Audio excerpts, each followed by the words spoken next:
Gênesis capítulo 12, versículo 1. Ora, o Senhor disse a Abrão: sai-te da tua terra e da tua parentela e da casa de teu pai, para a terra que eu te mostrarei, e far-te-ei uma grande nação, e abençoar-te-ei, engrandecerei o teu nome, e tu serás uma bênção. Abençoarei os que te abençoarem, amaldiçoarei os que te amaldiçoarem. Em ti serão benditas todas as famílias da terra. Amém? A palavra do Senhor diz que nós estávamos mortos pelo pecado. O salário do pecado é a morte. O Senhor sempre vai nos chamar a sair dessa situação de morte, a sair de uma situação de embaraço. O Senhor sempre estará nos chamando. Essa passagem é muito interessante porque Deus chama um homem chamado Abrão e diz para ele: sai da tua terra, sai da tua parentela e da casa do teu pai. Nós sabemos que a família de Abrão era uma família idólatra, distante do Deus vivo, e Deus chama ele para que saia, e queria fazer dele uma grande bênção, que ele seria uma grande bênção, e faria através da vida dele uma grande nação, e todas as famílias da terra seriam abençoadas por ele. Primeira chamada de Deus é para um homem. Deus sempre chama no individual. Deus, ele chama Abraão para que ele largue tudo, para que ele deixe tudo. Um Deus que talvez ele não conhecesse ainda, uma terra a qual ele nunca tinha andado, um caminho que ele não tinha percorrido, mas ele sai com apenas uma promessa que ele seria uma grande nação, e seria engrandecido, e seria uma bênção, e que todas as famílias da terra seriam abençoadas através da vida dele. E esta é a promessa que Deus faz para nós. Deus nos chama a sair de uma terra de idolatria, de uma terra de pecados, de uma terra de mentiras, do meio de uma parentela, do meio de iguais, para que nós sejamos diferentes, para que nós possamos ser a luz para o mundo, para que nós possamos abençoar as nações, e que nós sejamos uma bênção. E através dessa chamada tem uma promessa: todos que te abençoarem serão abençoados, porém todos que te amaldiçoarem serão amaldiçoados. Vocês estão debaixo da minha proteção. Essa era a palavra de Deus a este homem chamado Abrão. Você vai para onde eu estou te chamando, mas a minha proteção está contigo. E no dia de hoje, Deus ainda continua nos chamando para sair do meio da nossa parentela, sair do meio de uma vida de idolatrias, de mentiras, para atendermos aquilo para qual Ele está nos chamando. O Senhor primeiro chama um homem, e deste homem forma uma família, e dessa família forma tribos, e dessas tribos forma nações, e através desta obediência deste homem, Deus levanta reis, levanta nações, levanta tribos, abençoa famílias, e através da obediência de Abraão, veio o nosso Senhor Jesus Cristo, para que nós fôssemos tirados da maldição do pecado, para sermos reis, povo santo, povo abençoado. E se não entendermos o chamado, ou para o que Deus tem nos levantado, ou porque Deus tem chamado a cada um de nós, Deus não nos chamou para estarmos dentro de uma igreja. Isso é para os religiosos. Deus nos chamou para sermos abençoadores de famílias. Deus não nos chamou para estarmos diante de um culto domingo à noite. Não. Deus nos chamou para vencermos os obstáculos, tudo aquilo que se levanta tudo aquilo que tenta impedir a bênção de Deus sobre a nossa vida. Dessa família, Deus levanta um filho chamado Isaac. E quando Isaac, ele chegou no topo da sua prosperidade, a sua semente germinava 100 por 1, foi onde ele enfrentou os maiores problemas: inveja, contendas, discórdia. Às vezes nós pensamos que servir a Deus, nós não teremos problema. Não, teremos sim. Essa chamada nos leva a desafios. Há pessoas que pensam que eu vou entrar para uma igreja e nunca mais eu vou ter problema. Não. O diabo, a Bíblia diz que ele está de nos rodear. Ele está ao nosso derredor. Então ele está esperando o momento para nos atacar. Ele está esperando o momento que ele possa entrar na nossa vida. Num diálogo que o diabo tem com Deus, e Deus pergunta ao diabo: por onde você tem andado? E ele diz: de rodear a terra, de passear pela terra. E Deus faz uma pergunta: tem visto o meu servo Jó? Como ele é fiel, como ele é abençoado? E o diabo responde: mas também você o cerca de todos os bens, você o protege. Gostaria de saber se Jó, se ele não tivesse a sua proteção, se ele não fosse abençoado como ele é, se ele continuaria te servindo. Será que nos dias de hoje, o diabo, após passear pela terra, ele não trava um diálogo sobre a sua vida, sobre a minha vida? Será que Deus não tem falado para o inimigo dizendo: tem visto o meu servo? E o diabo talvez tenha respondido: mas também você tem o cercado de todos os bens, você tem guardado, você tem dado ordem aos seus anjos. Será que se tirar toda essa proteção que você está recebendo, você continuaria servindo a Deus? Essa é a grande dúvida do inimigo. O inimigo muitas vezes ele pensa que nós servimos a Deus porque Deus nos cerca de todos os bens, de toda a proteção.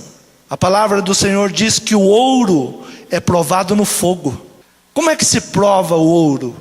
Se chega a um minério nobre, é no fogo. Porque quando se coloca o fogo, tudo que não presta, tudo que é sujeira, sai fora, aí fica o minério nobre. Assim é o crente. O crente, ele é testado, e testado com fogo.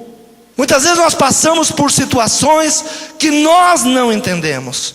Quando lemos esta passagem que Deus fala a Abrão, nós achamos que a vida de Abrão passou de um passe de mágica. Não.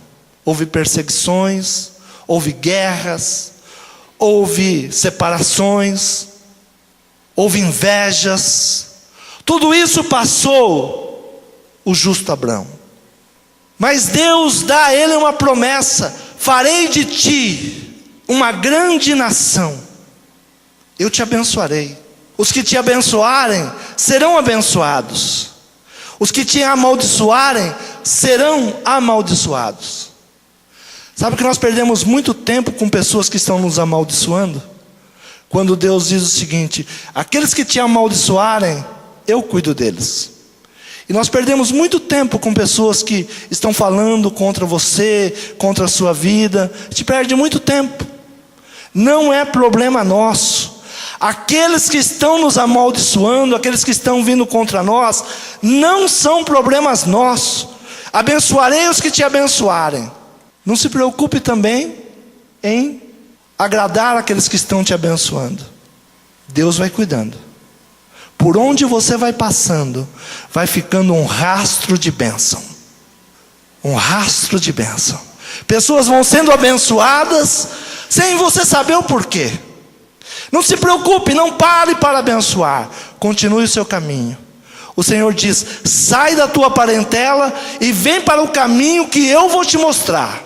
Você não sabe para onde está indo. Esta é a vida do cristão. Se perguntar como é o céu, eu não sei. Alguém aqui sabe como é o céu? Ninguém sabe. Mas eu sei que Deus está preparando um lugar especial para aqueles que o servem. Então não sei para onde estou indo. Ah, mas você vai sem saber para onde vai. Eu vou por causa de uma promessa. Eu vou te abençoar.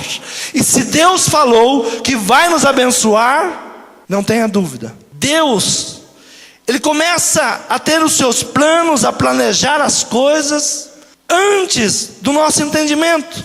Quando eu leio a história de Israel, uma história que me fascina muito, saber que o povo foi levado lá para o Egito, ficou escravo, e Deus prepara um menino que é lançado no rio Nilo, que os crocodilos poderiam devorá-lo, mas Deus prepara a filha de Faraó para adotar aquela criança, e ele seria o libertador do povo de Israel.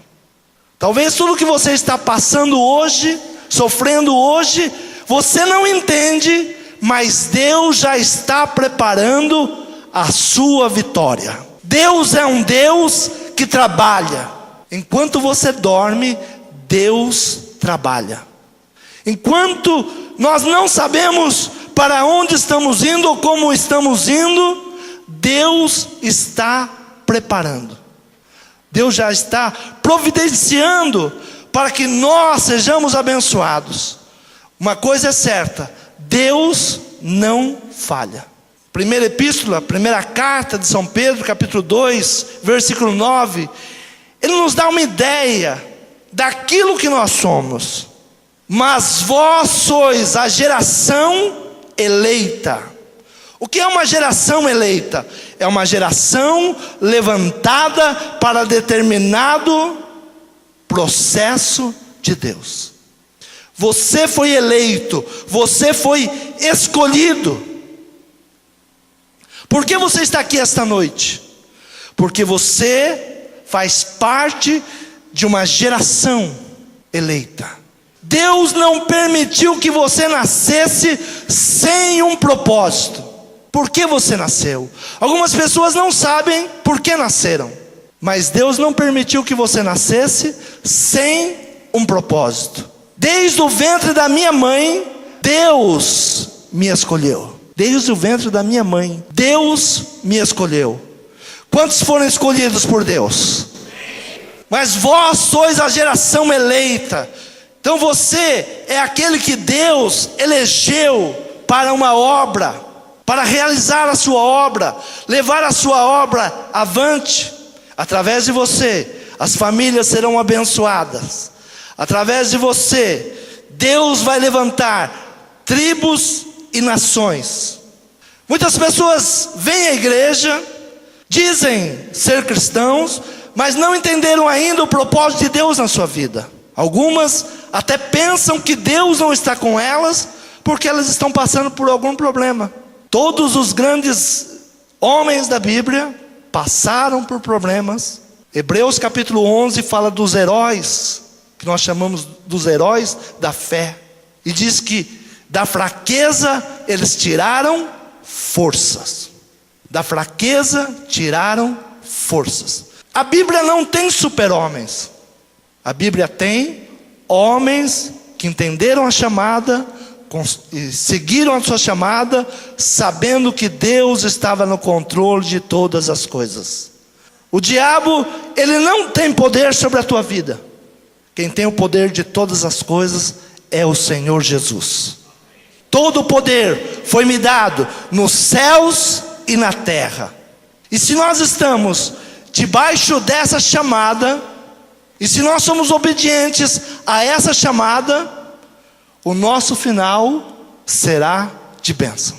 E ele diz: mas vós sois a geração eleita, o sacerdócio real. Pedro, ele fala que nós somos geração eleita, sacerdócio real. O sacerdote, ele traz a cura, levanta a oferta ao Senhor. O sacerdote declara a cura, declara a libertação. Pelas leis de Moisés, é o natural. Todo aquele que estava enfermo, de uma enfermidade contagiosa. Ao receber a cura, ele deveria chegar ao sacerdote e o sacerdote declarar que ele estava curado. Quando o Senhor te coloca na posição de sacerdócio real, não há enfermidade que você não possa declarar anulada. Toda enfermidade você pode declarar anulada, em nome de Jesus. É esse o poder que o Senhor tem nos dado. A nação santa, primeiro foi a chamada de um homem, de uma família, de uma tribo e de uma nação. E Pedro diz: vocês são a nação santa, o povo adquirido, para que anuncieis as virtudes daquele que vos chamou das trevas para a sua maravilhosa luz. O povo adquirido. Aí que entra o nosso entendimento. Por que o Senhor te resgatou? Por que o Senhor te chamou? Você estava no meio de um povo idólatra, no meio de uma família idólatra, no meio de uma família que não queria saber do Deus vivo. E você, como homem, Deus vai lá e te faz um chamado, para que você se transformasse num cristão ou num evangélico, para que você viesse à igreja. Jesus nunca chamou alguém para ser evangélico. Jesus nos chamou para sermos exatamente isto. Vós sois a geração eleita. Abraão, ele faz uma divisão nas águas. Uma família idólatra, uma família que não conhecia Deus, a partir dele muda a história. Deus te chamou para mudar a história da tua família. Você crê nessa palavra? Diga: eu fui chamado para mudar a história da minha família.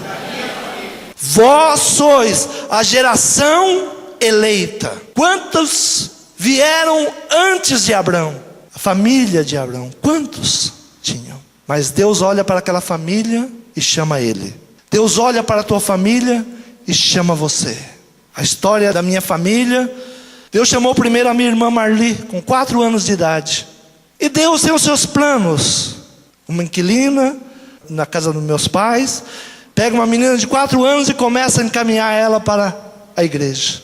E Deus chama ela para fazer a diferença. E quando eu nasci, o primeiro a ser apresentado numa igreja, a palavra profética diz: você vai ser um pastor. Palavra profética de 57 anos atrás.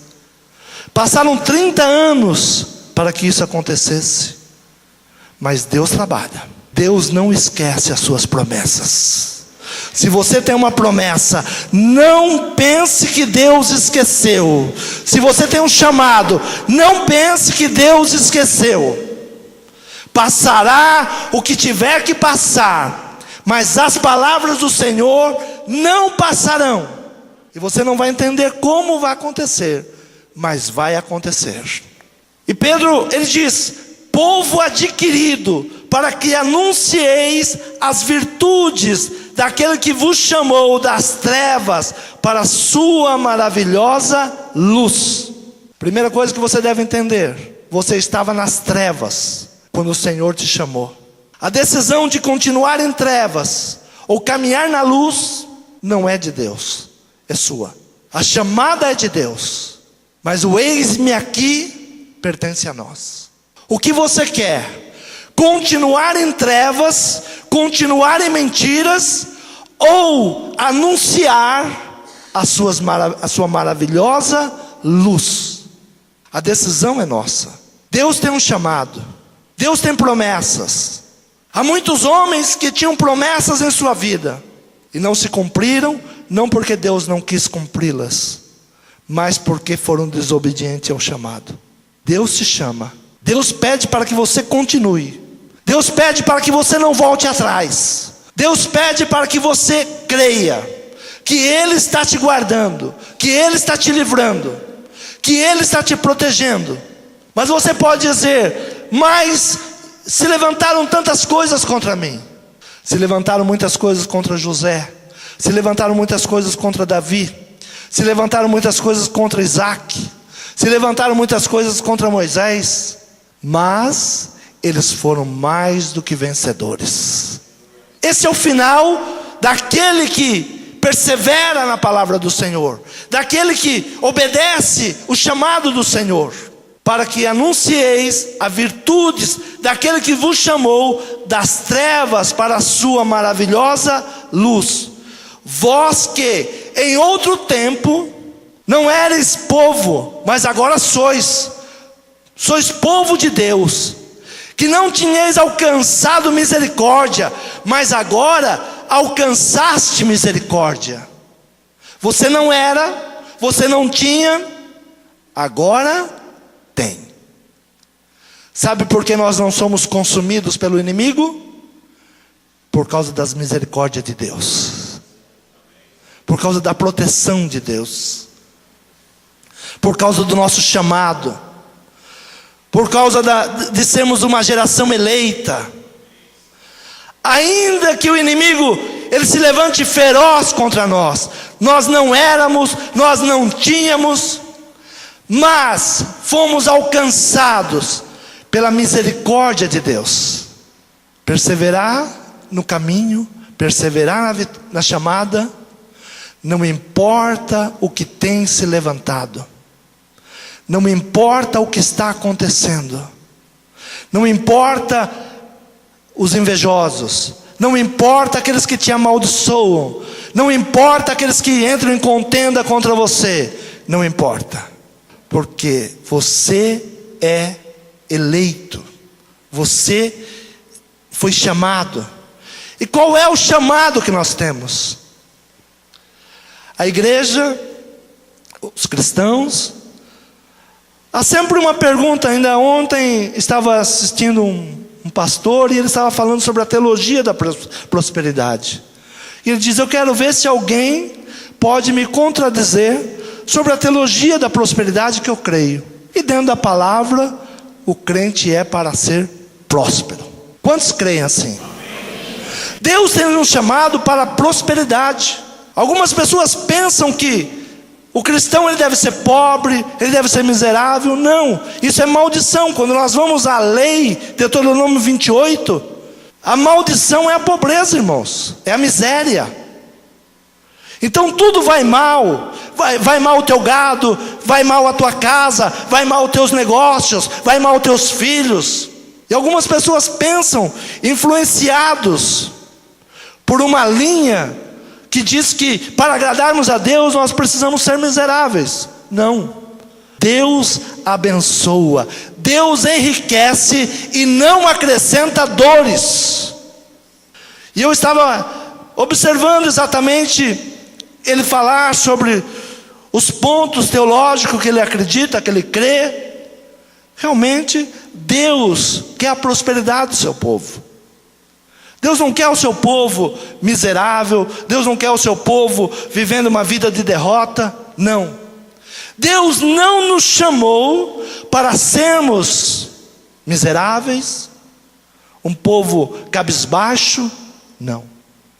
Deus nos chamou para sermos sábios, capacitados, termos condições financeiras.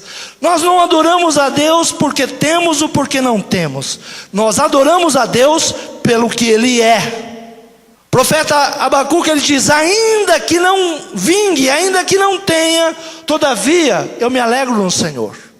Então eu não sigo a Deus porque eu tenho, ou eu não sigo a Deus porque eu não tenho. Eu sigo a Deus pelo que Ele é e pelo que eu sei que Ele quer da minha vida. Apocalipse, 1º capítulo, versículo 4, dedicação às 7 igrejas da Ásia.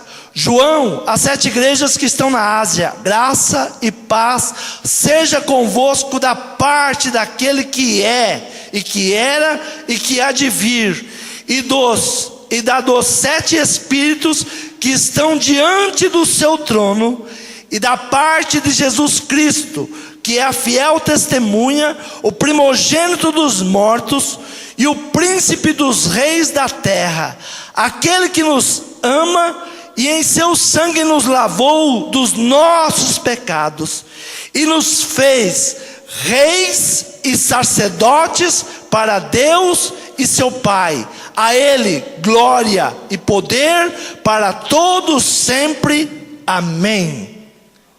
Amém? Aquele que nos ama e em seu sangue nos lavou dos nossos pecados e nos fez reis e sacerdotes. Você quer saber o que você é diante de Deus? Princesas, rainhas, reis. Como igreja, nós somos reis e sacerdotes. É isso que Deus quer para a sua igreja. Para o que o Senhor te chamou? Para que em qualquer lugar que você chegar, você seja reconhecido pelo que você é. O diabo, ele quer mudar a sua história. O diabo quer mudar o seu chamado. Ele é mentiroso. E ele tenta de todas as formas dizer para você que você não é, que você não pode, que você não tem. Mas no momento que você crê na palavra de Deus, e para o que o Senhor nos chamou, reis para reinar. Quantos querem o reino de Deus? Jesus nos ensinou a oração dizendo que o teu reino venha. Nós estamos aqui para reinar, em nome de Jesus. Em nome de Jesus, nós estamos aqui para reinar. E somos sacerdotes para trazer a cura onde há enfermidades. E a maior das enfermidades hoje são as enfermidades da alma, os sentimentos. O diabo fere os nossos sentimentos, para que nós venhamos a pensar de uma maneira diferente. Pensar que não temos, que não podemos e que nada somos. Se você tem um chamado, você tem uma promessa. E essa promessa, ela vai se cumprir. E hoje, temos que viver passo a passo. O apóstolo João, ele fala dos 7 Espíritos de Deus. Que os 7 Espíritos de Deus, eles estão para nos abençoar. Que os 7 Espíritos de Deus, eles estão para vir sobre nós, para que nós possamos vencer, ter a sabedoria de Deus, ter a capacidade de Deus.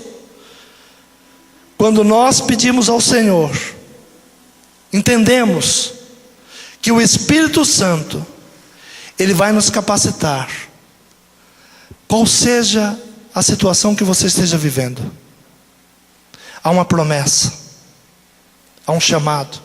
Nós perdemos quando queremos caminharmos sozinhos. Nessa caminhada que nós fomos chamados, há um Consolador. Jesus voltou para o Pai e disse: órfão, não vos deixarei. Órfão, não vos deixarei. Vos darei o Espírito Santo. Isaías capítulo 11, versículo 1 e 2 diz: porque brotará o rebento do tronco de Jessé, e das suas raízes um renovo frutificará, e repousará sobre ele o Espírito do Senhor. É o primeiro Espírito. O Espírito de sabedoria e de inteligência, e o Espírito de conselho e de fortaleza, e o Espírito de conhecimento e de temor do Senhor. Esses 7 Espíritos do Senhor estarão sobre a igreja, estarão sobre a nossa vida. Você não faça nada nesta caminhada, você não faça nada nesse chamado, se o Espírito do Senhor não estiver sobre você. Se o Espírito de sabedoria e de inteligência não estiver sobre a tua vida. Nessa caminhada, nós temos o Espírito Santo de Deus. Antes de qualquer decisão, antes de qualquer atitude, nós precisamos ouvir a voz do Espírito.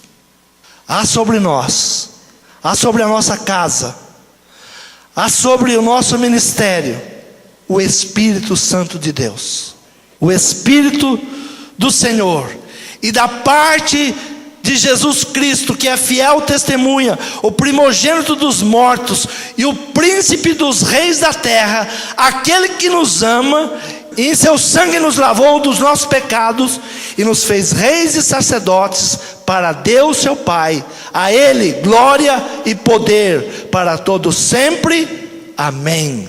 E os 7 Espíritos do Senhor. Sabe por que muitas vezes a nossa caminhada se torna difícil?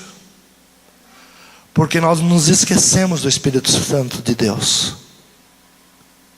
Algumas pessoas até dizem assim, tem momentos que eu falo assim, Espírito Santo, me dá 5 minutos, deixa eu agir por minha conta. A verdade é que você tem deixado o Espírito Santo muito mais do que 5 minutos de lado. Nessa caminhada para sermos reis e sacerdotes, se não tivermos os 7 Espíritos do Senhor sobre a nossa vida será uma vida de angústia, de tristezas, de dores. Qual é a diferença dos heróis da fé para os crentes de hoje? A diferença é que muitos crentes não sabem que são luz no meio das trevas, que muitas vezes até a sua morte poderia servir para a salvação de muitos, diferente dos discípulos de Jesus, que alguns deles falam assim, não, eu não sou digno de ser crucificado igual ao meu Senhor Jesus, me crucifique de cabeça para baixo, mesmo sabendo da morte. Muitos foram chamados e falaram, se você desistir de ser cristão, você está livre. E eles diziam, perca de tempo, pode acender a fornalha, porque todos eles sabiam o caminho que estavam caminhando. Eu te abençoarei, farei de ti uma grande nação, serão benditos todos aqueles que te abençoarem, serão amaldiçoados aqueles que te amaldiçoarem. Se nós continuarmos no livro de Apocalipse, nós vamos entender que todas as tribos virão diante do Senhor. Apocalipse capítulo 2, versículo 10. Nada temas das coisas que há de padecer. Eis que o diabo lançará algum de vós na prisão, para que sejais tentado. E tereis uma tribulação de 10 dias. Ser fiel até a morte, e dar-te-ei a coroa da vida. Algum de vós, algum de nós, seremos perseguidos, seremos tentados. Mas se você sabe a quem você está servindo, você não terá medo, você não vai desistir. Se você olhar para a situação que você está vivendo hoje, você pensa dentro do seu coração que você não aguenta mais, o Senhor não permite que venha tentação sobre nós, que nós não possamos suportar.